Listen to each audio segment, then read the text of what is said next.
Good morning friends. Timber and would product ये second part है इस चैप्टर का बिल्डिंग मटेरियल में, और हम इसके जो भी टॉपिक हैं वो कवर कर रहे हैं। उसके बाद जो भी एमसीक्यू आए हुए हैं प्रीवियस ईयर में वो कवर कर रहे हैं। ठीक है, तो डिफेक्ट इन टिम्बर में देख लेते हैं क्या क्या कौन कौन से पॉइंट हैं। ठीक है, जो मेन है हमारे एग्जाम में जो जिनसे बने हैं क्वेश्चन। तो सबसे पहले है डिफेक्ट ड्यू टू अब नॉर्मल ग्रोथ।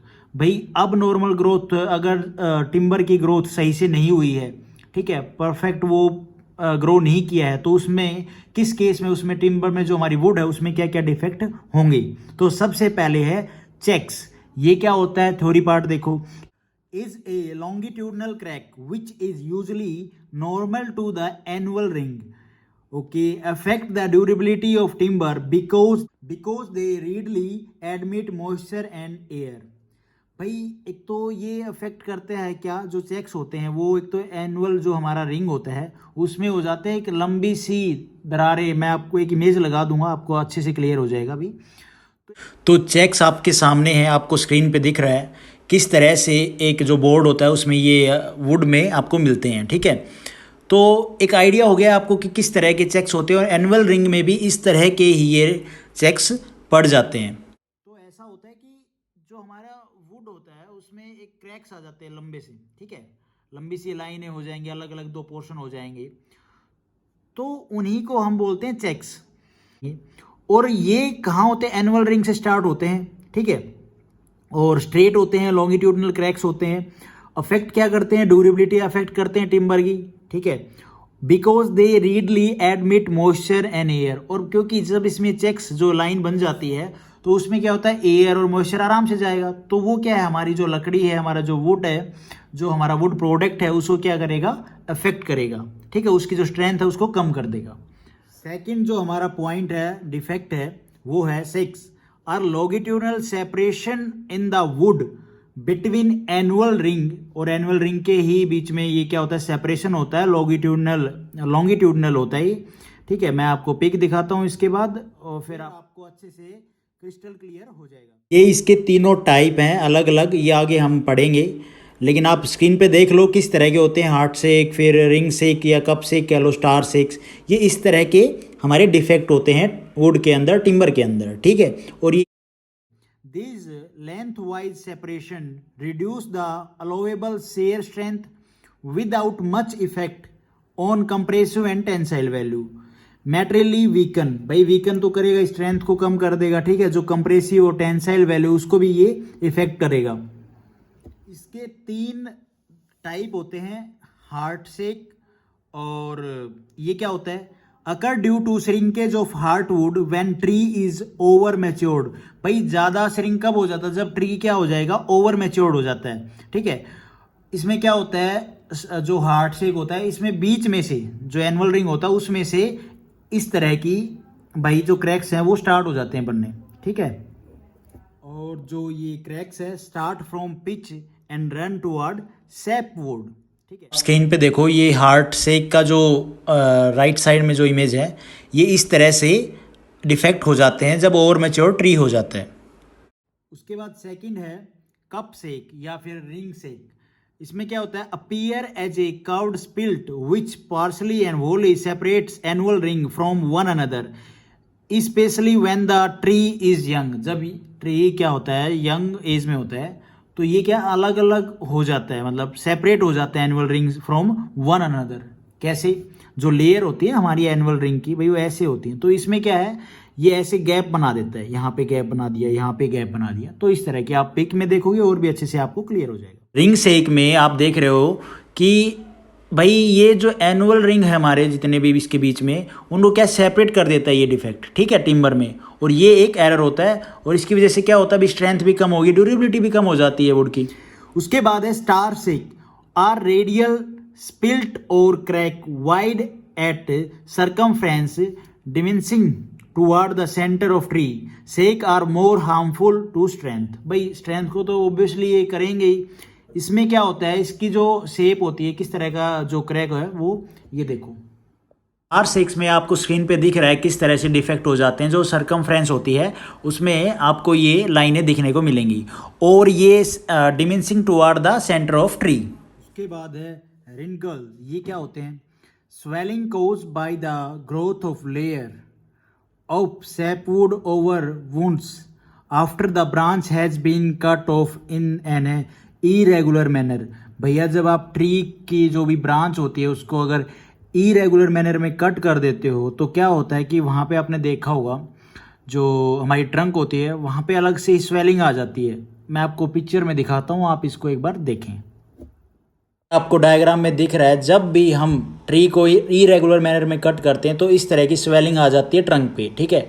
तो इसी को कहते हैं रिंगल। उसके बाद है नोट्स, इसकी क्या थ्योरी है देखो। आर बेसिस ऑफ ट्विग्स और branches buried by cambial activity of the mother branch.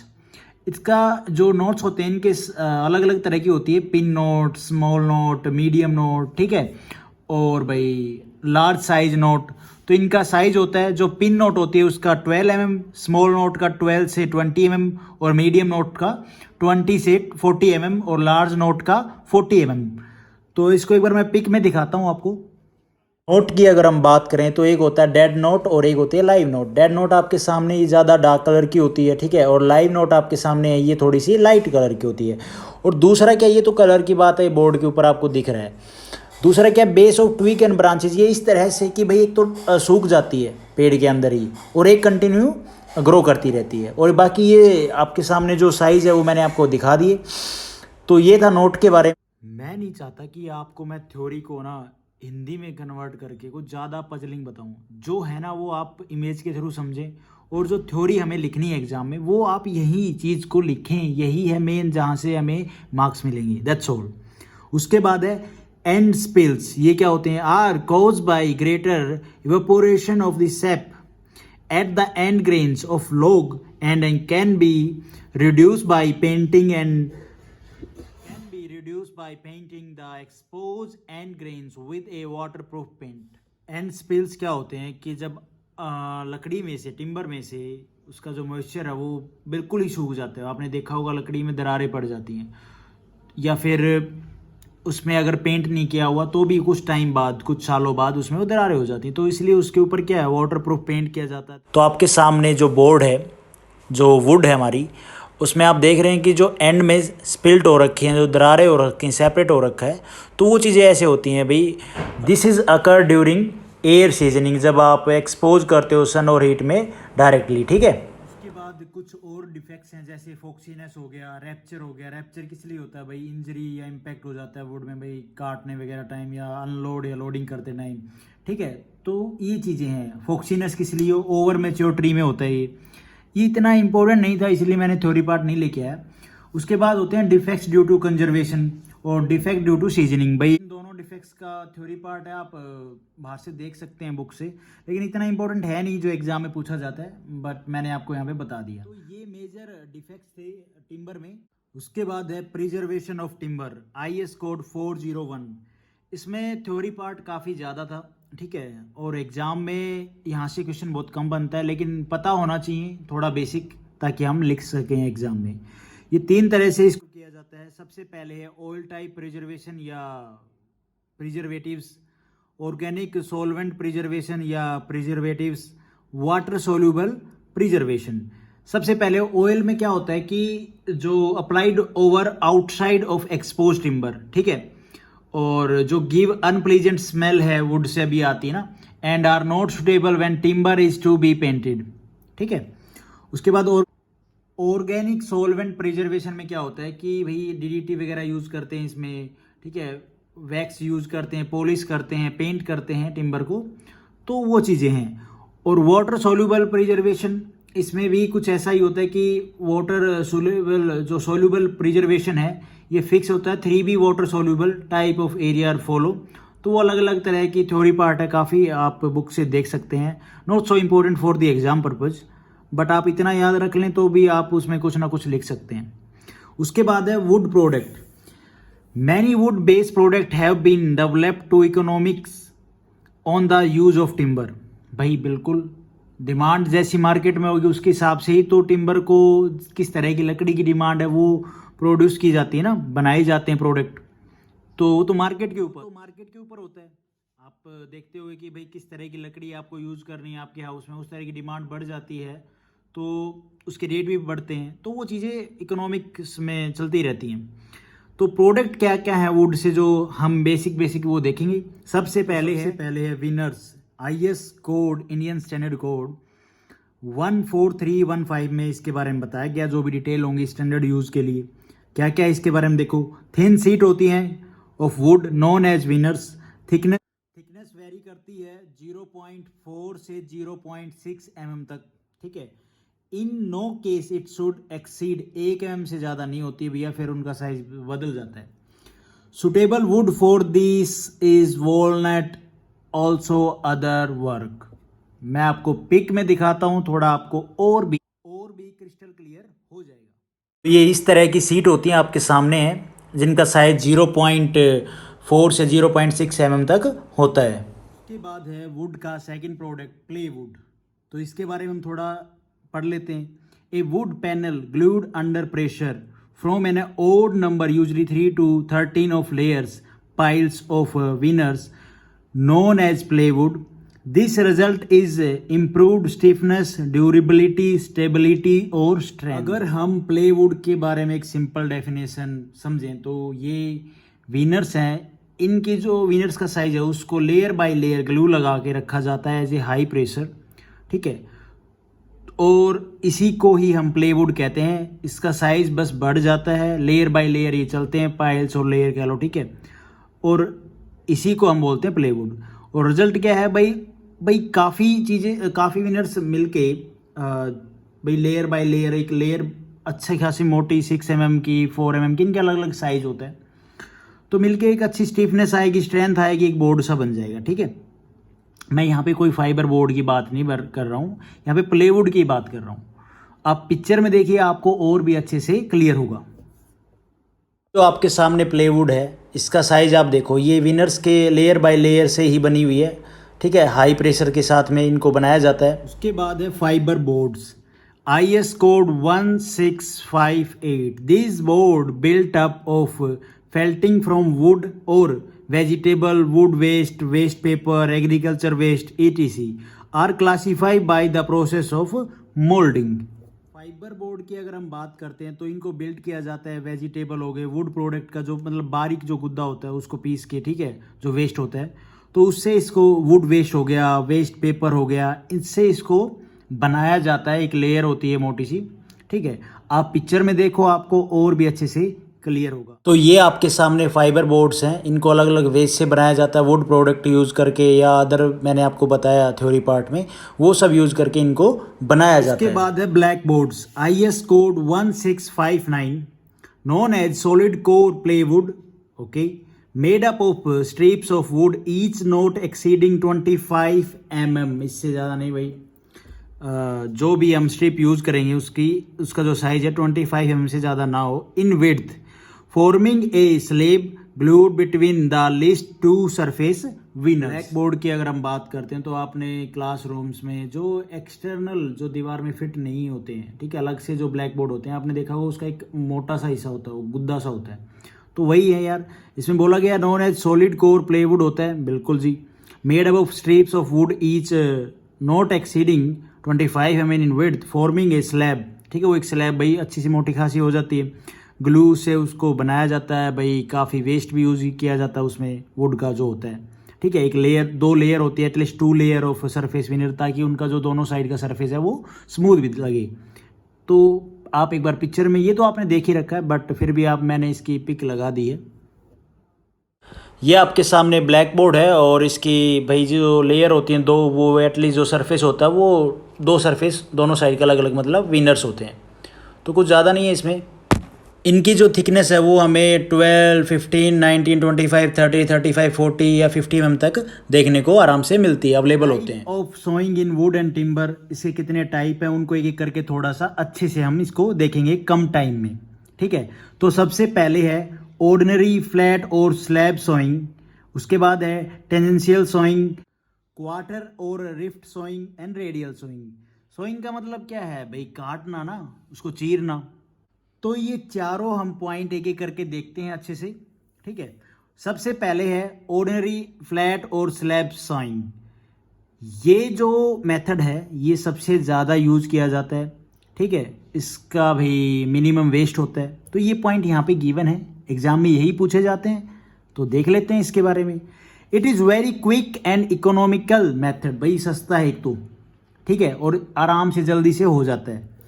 लोग in move backward and forward on a saw which cut parallel slice और प्लैंक। भाई पैरेलल स्लाइस, अब मान लो ये हमारा ट्री है, ये इसके एनुअल रिंग हो गए, ये हमारी पिच हो गई, ठीक है। थोड़ा सा मैं यहाँ पे आपको एक रफ सा आइडिया दे देता हूँ। अब इसको क्या है, ऐसे काटा जाता है भाई, ऐसे स्लाइस में पैरेलल, ठीक है। तो जब पैरेलल का काटते हैं, इसको टेंजेंशियल काटते हैं, तो क्या होता है, ट्विस्टिंग और वार्पिंग आपको देखने को इसमें मिलती है। उसके बाद है planks are liable to warp and twist, बिल्कुल जी, because of unequal shrinkage of central portion heartwood bounded the end by sapwood and showing higher shrinkage. तो ये चीज़ें आपको इसमें देखने को मिलेंगी। ये चीज़ें कौन सी भाई, इस टाइप के केस में जब आप कट करते हो वुड को, तो एक तो ये भाई ट्विस्टिंग और वार्पिंग अठिनता जो आपको है भाई थोड़ा सा वो आपको देखने को मिलेगी। पर ये मेथड सबसे ज़्यादा वाइड यूज किया जाता है, इकोनॉमिकल है, सस्ता है और वेरी क्विक, जल्दी से हो जाता है। और इसके केस में क्या है, वेस्टेज ऑफ टिम्बर वो मिनिमम होती है। उसके बाद है tangential sawing. Cutting is done tangentially to the annual ring and right angle to the medullary ray. ये जो टेंजेंशियल सोइंग है ये कैसे होती है, मैं थोड़ा आपको एक आइडिया दे देता हूँ रफ सा। ये हमारा वुड हो गया, ये इसके एनुअल रिंग हो गए भाई, ठीक है, ये पिच हो गई। तो इसको कैसे काटा जाता है टेंजेंशियली, ये जो हमारे भाई एनुअल रिंग है, तो ये ऐसे इसके टेंजेंशियल, ठीक है, ये है तो इसके टेंजेंशियल, और ये है इसके ऐसे टेंजेंशियल। तो आप समझ जाओ, जब आप सेकंड पेपर में लिखोगे तो आप ये चीज़ें भी मेंशन कर सकते हो आराम से, इसके भी पॉइंट के मार्क्स मिलते हैं, ठीक है। एक तो ये परपेंडिकुलर होते हैं भाई एक दूसरे के, और ये ऐसे इनको काटा जाता है। दूसरा क्या है भाई, मिनिमम स्ट्रेंथ होती है इसके केस में काटने पर। जो हमारे 4 पार्ट हैं, सबसे ज़्यादा जो स्ट्रेंथ मिनिमम होती है इस केस में होती है, ये बात आप याद रखना। वार्पिंग और ट्विस्टिंग तो होनी है, ठीक है। तो ये बात हो गई, बाकी मैं इसकी इमेज लगा दूंगा, आपको अच्छे से और भी दिख जाएगा। आपके सामने चारों सोइंग है, एक ऑर्डिनरी सोइंग, क्वार्टर और टेंजेंशियल और रेडियल। एक आइडिया हो गया आपको कि किस तरह से इनको काटा जाता है। उसके बाद है क्वार्टर और रिफ्ट सोइंग। थ्योरी पार्ट देखते हैं क्या है हमारा। Log is first cut into 4 quadrants, each quadrant is further sawn by plain tangential and radial sawing. It wears better and shrinks more evenly. ऐसा है, ये हमारी वुड है, ठीक है, टिम्बर, और इसको काटना है। ये हमारी पिच, ये एनुअल रिंग है, ठीक है, ये हमारी पेडी हो गई। अब क्या किया जाता है, कैसे काटा जाता है भाई, एक तो 90 degree of the annual ring, ठीक है, ये आप याद रखना इसके। अब ये हमारी एनुअल रिंग है तो ये इसका 90 डिग्री, फिर ये सेकंड एनुअल रिंग 90 डिग्री, ये एनुअल रिंग 90 डिग्री। तो यहाँ पे क्या है, प्लेन है वो टेंजेंशियल भी और रेडियल सोइंग हो रही है, ठीक है। और इसमें क्या है, जो वियर और better and shrinks more evenly. उसके बाद है रेडियल सोइंग। इसमें क्या होता है देख लो जी, मेडुलरी रे होती है, उसके पैरेलल कह लो, ये इनको काटा जाता है, ठीक है।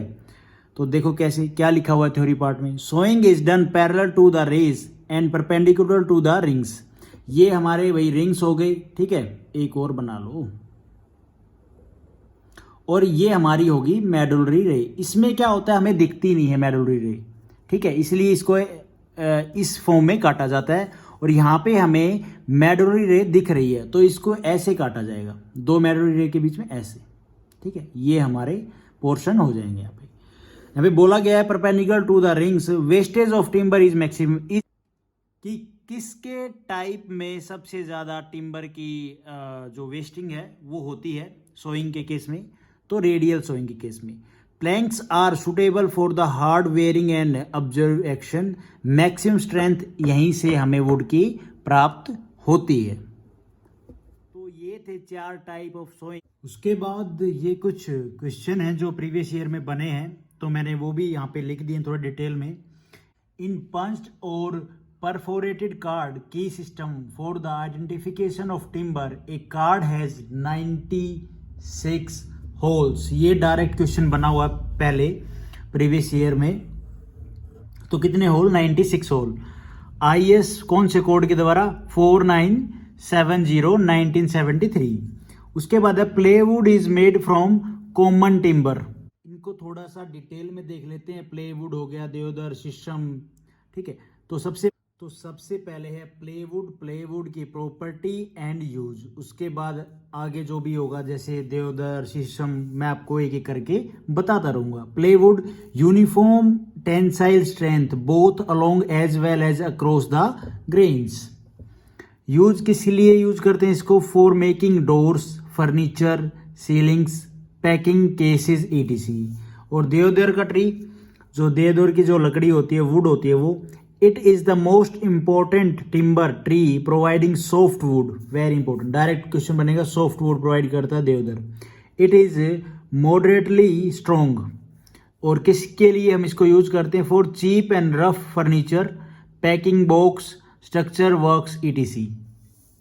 उसके बाद शीशम की जो लकड़ी होती है, जो वुड होती है, वो it is strong, tough and durable. बहुत मजबूत होती है। मैक्सिमम पब्लिक इसी को यूज करती है अपने फर्नीचर के लिए, अपने घर के काम के लिए। It maintain it shape well. For high use किसके लिए? For high class furniture, sports good, wooden moulds और रेलवे कैरेज ETC। उसके बाद है टीक की लकड़ी, जो टीक की वुड होती है, टिम्बर कह सकते हैं हम। तो इसका यूज तो होता है फॉर हाउस कंस्ट्रक्शन, फ्लोरिंग और शिप बिल्डिंग। वेरी इंपॉर्टेंट, ये क्वेश्चन बनेगा। शिप बिल्डिंग के लिए, जहाज बनाने के लिए कौन सी लकड़ी का मैक्सिमम यूज होता है? तो टीक की वुड को, ठीक है। एग्रीकल्चर के लिए भी, इंस्ट्रूमेंट के लिए भी, सुपीरियर वर्क के लिए वेरी कॉस्टली होती है एक तो ये। It is moderately hard, it is durable and fire resistance, ठीक है। Very important. It can be easily season and worked. It is not attacked by white ants and dry rot. यहां से direct एक क्वेश्चन जरूर बनेगा। Plywood is obtain by gluing wooden sheet at a pressure of 13.8 newton per centimetre square to 190 newton per centimetre square. If in option, क्या क्या अगर option में ये नहीं है तो अगर 10-150 है या 10-130 है तो हम उसके ऊपर भी टिक कर देंगे। उसके बाद ये कुछ प्रॉपर्टी हैं जिनके ऊपर क्वेश्चन बन जाता है। Pliability, it is measure of ease with which the wood may split. Shear strength, it is resistance of wood to shearing stresses.